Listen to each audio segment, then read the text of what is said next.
فہم کا گونگا پن۔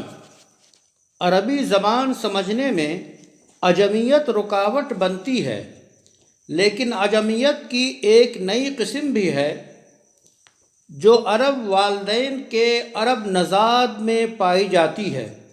جو فراٹے کے ساتھ عربی بولتا ہے، سمجھتا ہے، وہ فہم کی عجمیت ہے، گونگے پن کی انوکھی قسم ہے۔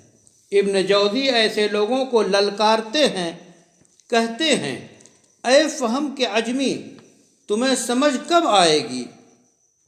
اے ایسی لذت پر خوشی منانے والے جس کا انجام جہنم ہے، ان قریب تم جان لوگے جب روگے اور جب کف افسوس ملوگے۔